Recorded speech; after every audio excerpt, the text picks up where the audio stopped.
Hello everyone, welcome back to the channel. So friends, आप सभी कैसे हैं? आई होप आप सभी अच्छे होंगे।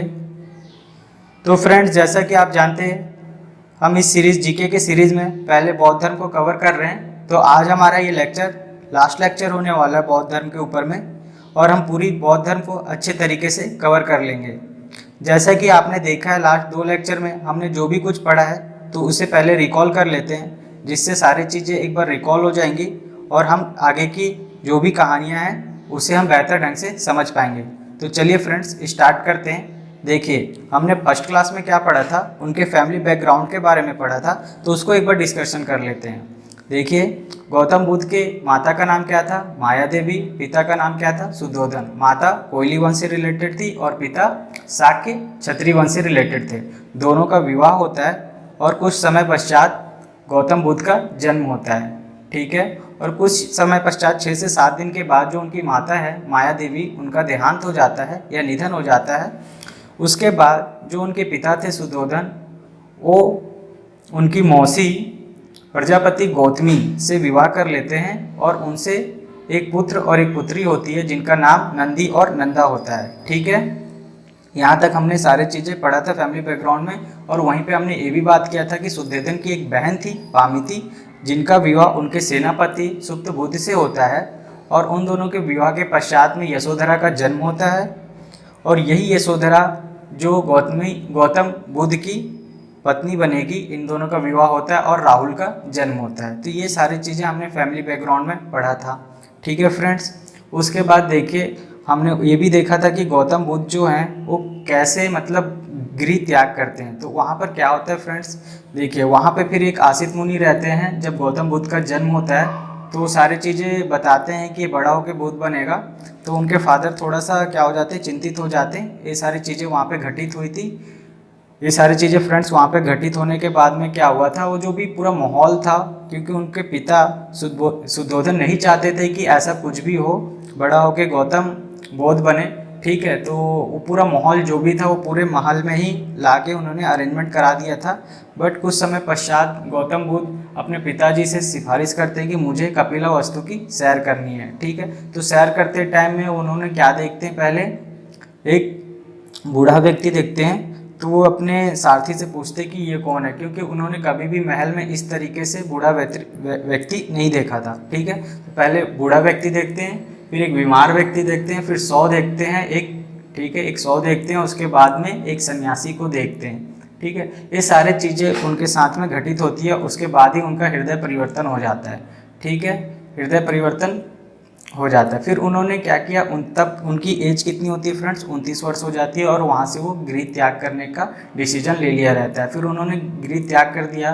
तो गृह त्याग करने को ही बौद्ध धर्म में क्या कहा गया था फ्रेंड्स, महाविनिष्क्रमण कहा गया था। ठीक है, क्या कहा गया था, महाविनिष्क्रमण कहा गया था। ठीक है, यहाँ तक सारी चीज़ें आई होप आपको याद होगी। चलिए, तो इसके आगे क्या होता है फ्रेंड्स, फिर वो ज्ञान की तलाश के लिए कहाँ कहाँ जाते हैं, वैशाली जाते हैं, राजगिरी जाते हैं, उर्वेला जाते हैं। ठीक है, वैशाली में उनको एक आध्यात्मिक गुरु मिलते हैं, फिर उसके बाद राजगिरी, फिर उसके बाद उर्वेला में उन्हें 5 लोग उनके साथ में मिलते हैं। कौंडली, वप्पा, भादिया, महानामा और क्या था, अस्यागी, ये सारे लोग मिलते हैं। ठीक है, फिर 6 वर्ष की कड़ी तपस्या के पश्चात, क्योंकि 29 वर्ष में उन्होंने घर त्यागा था और 35 वर्ष में उन्हें ज्ञान की प्राप्ति हुई थी। कहाँ पर, बोध गया में। ठीक है, बोध गया में उन्हें क्या हुई थी, ज्ञान की प्राप्ति हुई थी। ठीक, तो 29 साल प्लस 6 साल 35 साल हो गया था, और उन्हें बोध गया में ज्ञान की प्राप्ति हुई थी पीपल वृक्ष के नीचे में नीलांजना नदी, जिसे हम फाल्गु नदी के नाम से भी जानते हैं। ठीक है, तो ये सारी चीज़ें हमने वहाँ पे पढ़ा था। उसके बाद क्या हुआ, देखिए बौद्ध गौतम बुद्ध को ज्ञान की प्राप्ति होने के बाद में वो बोध गया से कहाँ चले जाते हैं, सारनाथ, श्रीरंगपट्टनम। ठीक है, श्रीरंगपट्टनम जाते हैं और उन्होंने प्रथम उपदेश देते हैं। ठीक है, प्रथम उपदेश देते हैं, जिससे हम बौद्ध धर्म में क्या बोला गया है, धर्म परिचक्रण। ठीक है, धर्म परिचक्रण कहा गया है। प्रथम उपदेश को क्या कहा गया है, धर्म परिचक्रण कहा गया है। ठीक, देखिए ये जो पहला जो उपदेश था, इसमें इसका शीर्षक जो था वो था आचरण की शुद्धता। ठीक है, आचरण की शुद्धता। फिर उसके बाद वे कहाँ चले जाते हैं, वेलुगन बिहार चले जाते हैं, कपिला वस्तु में, जो बिंबिसार का बिंबिसार ने उन्हें एक निवास बना के दिया था वेलुवन विहार में। कुछ समय बाद वहाँ रहते हैं तो उन्हें फिर उनके जो भाई थे नंदी उनका राज्याभिषेक होता रहता है, तो वापस से कपिलवस्तु जाते हैं और वहीं पे नंदी फिर उनसे आग्रह करते हैं कि मुझे भी बौद्ध संघ में शामिल कर लीजिए। तो उन्होंने कहते हैं कि आप अपने पिताजी से पूछिए, अगर पिता की अनुमति होती है तो उसके पश्चात में आप बौद्ध धर्म की शिक्षा ले सकते हैं। तो ये सारी चीज़ें वहाँ पे हुआ था। और अगर देखा जाए तो महिला का आगमन कैसे हुआ था, तो वहाँ पे उनके एक शिष्य थे आनंद, जो आग्रह करते हैं गौतम बुद्ध से। उसके बाद ही जो उनकी माता होती है, सौतेली माता प्रजापति गौतमी, उनको शामिल कर लिया गया था। ठीक है, और उसके बाद यशोधरा भी शामिल हो जाती है, अम्रपाली और खेमा। और खेमा कौन थी फ्रेंड्स? बिंबिसार की पुत्री थी। ठीक है, और पिंडोला उनके एक और शिष्य थे, उनके ही आग्रह करने पे उदयन ने बौद्ध धर्म को अपनाया था। और एक शिष्य थे प्रसेनजीत, जिन्होंने कौशल राज्य के शासक को आग्रह किया था, तो उन्होंने सपरिवार बौद्ध धर्म को अपनाया था। तो ये सारी चीज़ें हमने पिछले 2 क्लासेस में पढ़े हैं फ्रेंड्स। तो आज चलिए हम आगे का पढ़ते हैं।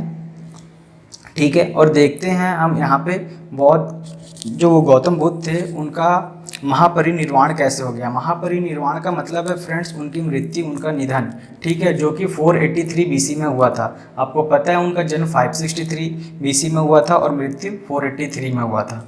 ठीक है, तो चलिए आगे का स्टार्ट करते हैं फ्रेंड्स।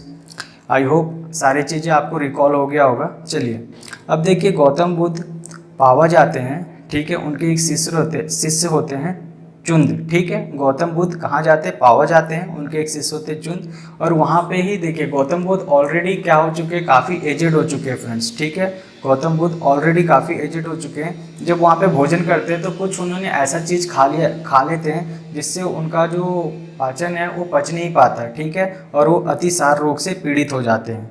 ठीक है, और यही उनकी मृत्यु का कारण बन जाता है। आई होप फ्रेंड्स ये समझ में आया होगा आपको। ठीक है, चलिए अंतिम उपदेश के लिए वो पावा से कहाँ जाते हैं? कुशीनगर। क्यों? क्योंकि वहाँ पे उनके एक शिष्य रहते हैं सुभद्र, जो उन्हें वहाँ पे आमंत्रित करते हैं। ठीक है, तो उन्होंने वहाँ पे उपदेश देने के लिए जाते हैं, जो कि उनका अंतिम उपदेश रहेगा। उसी उपदेश के बाद उनकी क्या हो जाती है? निधन हो जाती है, जिसे ही बौद्ध धर्म में महापरिनिर्वाण की घटना कहा गया है। ठीक है, चलिए तो इनका जो निधन होता है, ये स्थान जो है कुशीनगर है, जो कि अभी करंट में ये देवरिया जिला यूपी में है। और जो उनकी मृत्यु की तिथि है वो है 483 ईसा पूर्व। ठीक है, दिन वैशाख पूर्णिमा। देखिए गौतम बुद्ध का जन्म भी वैशाख पूर्णिमा के दिन हुआ है, उनके ज्ञान की प्राप्ति भी जो हुई है वैशाख पूर्णिमा के दिन हुई है, और जो उनकी मृत्यु या निधन हुई है वो भी वैशाख पूर्णिमा के दिन ही हुई है। देखिए ये सारी चीज़ें हम जो इन्फॉर्मेशन मिलती है कहाँ से मिलती है, तो यह अनुमान जो है चीनी अभिलेख है, ये कॉटन, ठीक है ना, कैंटोन के आधार पर सुनिश्चित किया गया है। ये सारे जो समय सीमा है कि 483 और 563, ये सारी चीज़ें हमें कहाँ मिलती है, या कैंटोन के आधार पर सुनिश्चित किया गया, जो कि एक चीनी अभिलेख है। आई होप फ्रेंड्स ये सारी चीज़ें आपको समझ में आया होगा। तो चलिए इसके बाद में जो सभाएं हुई थी, बहुत संगति हुई थी, हम उसे भी डिस्कशन कर लेते हैं। काफ़ी इंपॉर्टेंट है, क्वेश्चन यहाँ से ज़रूर बनता है, आप प्लीज़ इसे ध्यान दीजिएगा। देखिए यहाँ पे हमने पहले जो बात किया है तिथि के बारे में बात करेंगे, फिर उनके स्थान के कि वो कहाँ पर हुआ था, फिर उस समय के अध्यक्ष कौन थे उस सभा के, और वो उस समय उनका किसका शासन चल रहा था, वो भी हम साथ ही साथ देखेंगे। ठीक है, तो चलिए पहले अगर हम बौद्ध संगति की बात करें तो ये जो है 483 में हुआ था। ठीक है फ्रेंड्स, 483 आपको बिल्कुल डेट याद रखना है, अध्यक्ष याद रखना है, जगह याद रखना है, ठीक है, स्थान याद रखना है, और शासक। जितने भी पॉइंट्स बता रहा हूँ friend exam related most important है, एक क्वेश्चन भी इधर उधर नहीं होने वाला। ठीक है, चलिए देखिए 483 बीसी में हुआ है। तो देखिए स्थान की बात किया जाए तो राजगिरी है। आई होप आपको दिख रहा होगा। चलिए थोड़ा सा इसे बड़ा कर लेते हैं, ये देखिए, चलिए ठीक है 483 में हुआ। स्थान क्या था? राजगिरी। कहाँ पर? सप्तवर्णी गुफा राजगिरी में। उस टाइम जो अध्यक्ष थे वो थे महाकश्यप, और शासक कौन थे? अजातशत्रु। ठीक है, ये सारी चीज़ें आपको याद रखनी है। देखिए क्या क्या हो रही है, 483 राजगिरी, महाकश्यप, अजातशत्रु। ठीक है, चलिए अब यहाँ पे देखिए नोट में क्या लिखा हुआ है, यहाँ पे ही 2 पिटकों का संग्रह किया गया। इसी सभा के बाद क्या हुआ, 2 पिटकों का संग्रह किया गया। कौन कौन से हैं पिटक देखिए हमने यहाँ पे अगर आप बौद्ध धर्म में पढ़ेंगे तो 3 पिटक पढ़ेंगे फ्रेंड्स, ठीक है, विनय पिटक, सुत्त पिटक और धम्म पिटक, ठीक है। तो यहाँ पे जो था 2 पिटक को संग्रह किया गया, तो कौन कौन से, विनय पिटक और सुत्त पिटक, ठीक है। और इसी पिटक के बाद में क्या हुआ, विश्व शांति स्फूर्त का निर्माण कराया गया है। विश्व शांति स्फूर्त का निर्माण कहाँ पे, राजगिरी में। यह विश्व का सबसे ऊंचा और सबसे पहला बौद्ध स्फूर्त है। यह बौद्ध के अवशेषों को लेकर बनाया गया, ठीक है। बात समझ में आया फ्रेंड्स, यह विश्व का सबसे ऊंचा एवं पहला बौद्ध स्फूर्त है। यह बौद्ध के अवशेषों को लेकर करवाया गया है, ठीक। चलिए उसके बाद देखिए 483 के बाद में आ जाते हैं हम 383 BC में, और ये कहाँ पे हुआ था, वैशाली में। देखिए पहला वाला कहाँ पे हुआ, राजगिरी में हुआ, दूसरा वाला वैशाली में। पहला वाला कहाँ पे हुआ, राजगिरी में, दूसरा वैशाली में। 483, ये है 383, ठीक है। अब देखिए यहाँ पे जो अध्यक्ष है वहाँ पे क्या थे, महाकश्यप थे फ्रेंड्स। वहाँ पे क्या थे, महाकश्यप थे। यहाँ पे क्या है, शौर्यकामी, और वहाँ पे अजातशत्रु, और यहाँ पे है कालाशोक, ठीक है। अजातशत्रु और कालाशोक, ये भी आपको याद रखना है। देखिए यहाँ पे नोट में क्या होता है, यहाँ पे बौद्ध धर्म को क्या होता है, 2 चीज़ें बढ़ जाती है, रूढ़िवादी और प्रगतिशील, ठीक है। रूढ़िवादी और प्रगतिशील, यही आपको इंपॉर्टेंट यहाँ पे फैक्ट है, ठीक है। आपको उससे ज़्यादा इंपॉर्टेंट है आपको अध्यक्ष याद करना, और दूसरा चीज़ यहाँ पे किसका शासनकाल चल रहा था और कहाँ पे हुआ और कौन से समय में हुआ। तो मैं एक बार फिर से रिकॉल करा देता हूँ। देखिए पहला कहाँ पे हुआ था, 483 में हुआ था, राजगिरी में हुआ था, और वहाँ पे क्या थे, महाकश्यप थे अध्यक्ष, और किसका शासनकाल था, तो अजातशत्रु का शासनकाल चल रहा था, ठीक है। उसके ही बाद 383 में होता है, और ये कहाँ पर होता है, वैशाली में होता है। और शौर्यकामी, यहाँ के जो अध्यक्ष थे शौर्यकामी, और यहाँ पे कौन थे, शासक जो थे वो कालाशोक थे। आई होप फ्रेंड्स आपको सारी चीज़ें याद हो गई होगी साथ ही साथ। चलिए आगे चलते हैं। तो देखिए यहाँ पे 251 में, 251 BC में क्या होता है, पाटलिपुत्र में। देखिए पहला राजगिरी, दूसरा वैशाली, तीसरा पाटलिपुत्र। रिलेटेड करते चाहिए फ्रेंड्स, अभी के अभी हम याद कर लेंगे सारी चीज़ें। देखिए पहला कहाँ पे हुआ था, 483 में, राजगिरी में, ठीक है, महाकश्यप और अजातशत्रु, ठीक है, अजातशत्रु। 483 राजगिरी, महाकश्यप, अजातशत्रु। 383 वैशाली, शौर्यकामी, कालाशोक। अब हम आ जा रहे हैं 251 BC, पाटलिपुत्र, और यहाँ पे जो अध्यक्ष थे वो कौन थे, मोगलीपुत्र निष्क, ठीक है, मोगलीपुत्र तिष्क है फ्रेंड्स, ठीक है, मोगलीपुत्र तिष्क, ठीक, ये थे। और यहाँ पे जो थे शासन किसका चल रहा था, तो अशोक का। देखिए मोगलीपुत्र तिष्क ने ही 2 चीज़ों का एक संकलन किया था, एक रचना की थी कथा वस्तु ग्रंथ का, ठीक है। ये भी क्वेश्चन आ सकता है कि कथा वस्तु ग्रंथ की रचना किसने की थी, तो मोगलीपुत्र तिष्क ने की थी, ठीक है। और संकलन किया था एक अभिधम्म पिटक का। जैसे कि मैंने बताया था, हमने 3 पिटक के बारे में बात किया था फ्रेंड्स। देखिए क्या था, विनय पिटक था वहाँ पर, और उसके बाद में क्या था, सुत्त पिटक था, और ये हो गया अभी अभिधम्म पिटक, ठीक है। ये सारी चीज़ें हैं। अब देखिए जो चौथा वाला जो होता है बौद्ध संगति, ये होता है आपका 100 BC, ठीक है, 100 BC में होता है, कुंडन वन में होता है। ये कुंडन वन आपके कश्मीर में पड़ता है फ्रेंड्स, ठीक है। और इस टाइम थे अश्वघोष, और राजा कौन थे यहाँ पे जिसका शासन चल रहा था, ये थे कनिष्क, ठीक है। और इसी चौथे बौद्ध धर्म के बाद में ही क्या हो जाता है, बौद्ध धर्म का बंटवारा हो जाता है हीनयान और महायान में, ठीक है, हीनयान और महायान में ये हो जाता है बंटवारा, ठीक है। आई होप फ्रेंड्स आपको सारी चीज़ें याद हो गया होगा। तो चलिए एक बार फिर से हम इसको रिकॉल कर लेते हैं, क्योंकि ये मोस्ट इंपॉर्टेंट फैक्ट है, क्योंकि क्वेश्चन यहाँ से 100% क्वेश्चन बन जाते हैं, ठीक है। तो देखिए बौद्ध धर्म की जो संगति हुई थी, टोटल 4 संगति हुई थी। तो हम पहले उसके डेट को डिस्कशन करेंगे, फिर स्थान को डिस्कशन करेंगे, और उसके बाद में अध्यक्ष, और उसके बाद में हम वहाँ के शासन के बारे में बात करेंगे, किसका शासनकाल चल रहा था और उसमें क्या क्या इंपॉर्टेंट फैक्ट है, उसको एक बार रिकॉल कर लेते हैं, ठीक है। चलिए देखिए फ्रेंड्स, यहाँ पे जो हमारा जो मोटिव है कि हम जो भी पढ़ रहे हैं उसको तुरंत के तुरंत ही याद कर लें तो ज़्यादा बेटर रहेगा, ठीक है। चलिए देखिए यहाँ पे क्या है, 483, पहला आपको डेट याद रखना 483, ठीक है, 383, 251 और 100, 483, 383, 251 और 100 सभी BC में, ठीक है। चलिए पहला कहाँ पे हुआ, राजगिरी, दूसरा कहाँ पे हुआ, दूसरा जो हुआ आपका वैशाली, तीसरा हुआ पाटलिपुत्र, और चौथा हुआ कुंडनवन। ये भी आपको याद हो गया होगा। देखिए पहला राजगिरी, दूसरा वैशाली, तीसरा पाटलिपुत्र और चौथा कुंडनवन, ठीक है। चलिए अब अध्यक्ष की बात करेंगे तो पहले हमारे क्या थे, महाकश्यप थे। पहले कौन थे, महाकश्यप थे। दूसरे कौन है, शौर्यकामी। तीसरे हैं मोगलीपुत्र तिष्क, और उसके बाद है अश्वघोष। देखिए पहले कौन थे, महाकश्यप, दूसरे कौन है शौर्यकामी, तीसरे मोगलीपुत्र तिष्क, और चौथे कौन है अश्वघोष। अब देखिए राजा की बात किया जाए तो आप छोटा सा ट्रिक याद कर सकते हैं फ्रेंड्स, ए के, ठीक है, ए के। देखिए ए पहले बड़ा ए लिखिए और बड़ा के लिखिए, फिर स्मॉल ए और स्मॉल के, ठीक है। बड़ा ए का मतलब है फ्रेंड्स, ठीक है, कैपिटल ए का मतलब है कि यहाँ पे जो नाम आएगा बड़ा आएगा, ठीक है, अजातशत्रु, ठीक है। देखिए बड़ा है अजातशत्रु, उसके बाद में के फोर कालाशोक, ये भी आपके थोड़े से नाम जो है बड़े हैं, लेकिन यहाँ पे देखिए नाम छोटे हो जाएंगे फ्रेंड्स। फिर ए के आएगा तो स्मॉल में अशोक और फिर के फोर कनिष्क, ठीक है। तो नाम थोड़ा सा अजातशत्रु, कालाशोक, फिर ए आएगा स्मॉल मतलब अशोक और कनिष्क। तो आप इस तरीके से इसे याद कर सकते हैं। आई होप फ्रेंड्स आपको ये सारी चीज़ें आपको समझ में आ गया होगा। चलिए तो अब हम इसके बारे में जो भी उन्होंने त्रिरत्न बोले थे और त्रिपिटक के बारे में डिस्कशन बताया था, वो सारी चीज़ें भी हम एक बार डिस्कशन कर लेते हैं। चलिए तो देखिए फ्रेंड्स, हमने यहाँ पे त्रिरत्न जो भी हम पढ़े थे, जैसा कि आप जानते हैं गौतम बुद्ध के द्वारा त्रिरत्न दिया गया है, बुद्ध, धम्म और संघ, और त्रिपटक, विनय पटक, सुत्तपटक और अभिधम्य पटक, ठीक है। तो इसके बारे में थोड़ी सी हम इसे देख लेते हैं कि ये चीज़ें होती क्या है। देखिए त्रिरत्न है आपका बुद्ध, धम्म और संघ। बुद्ध का मतलब क्या होता है, देखिए जो ज्ञानी मनुष्य है या जागृति मनुष्य है जिसने खुद के प्रयासों से ज्ञान प्राप्त किया गया है, वही बौद्ध धर्म में से बुद्ध कहा गया है, ठीक है।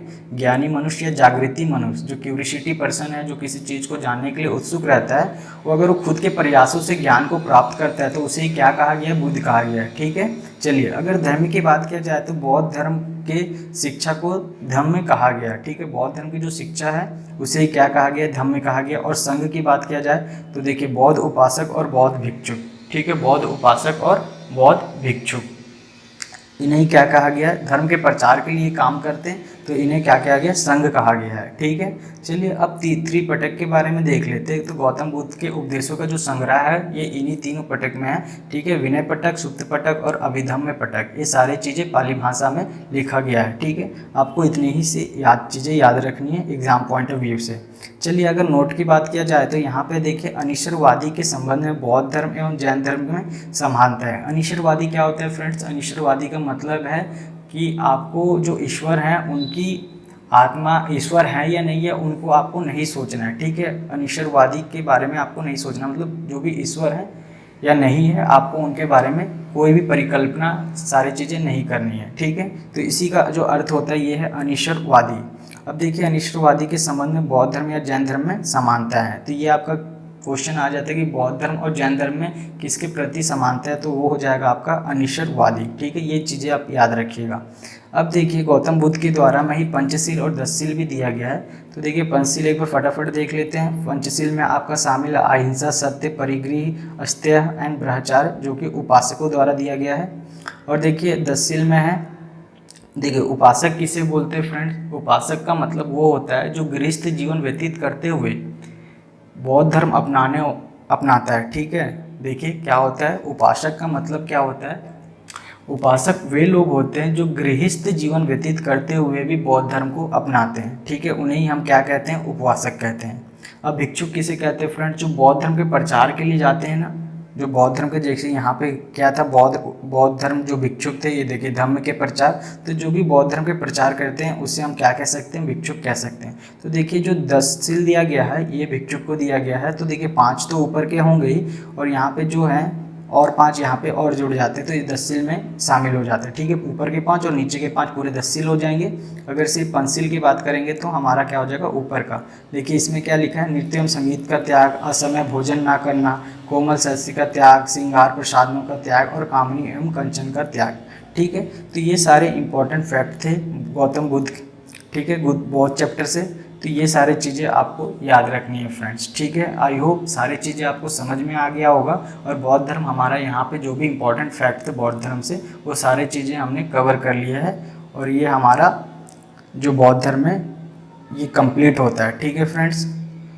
आई होप प्लीज़ कमेंट करके बताइएगा कि चीज़ें कैसी लगी। आई होप आपको सारी चीज़ें अच्छे से समझ में आई होगी, ठीक है। और नेक्स्ट क्लास में हम नया जो चैप्टर है उसे ही स्टार्ट करेंगे, ठीक है। इंपॉर्टेंट जो चैप्टर है एग्जाम पॉइंट व्यू से हम उसे ही पहले देखने वाले हैं, ठीक है फ्रेंड्स। चलिए आई होप आपको सारी चीज़ें समझ में आया होगा। Thank you friends, have a nice day.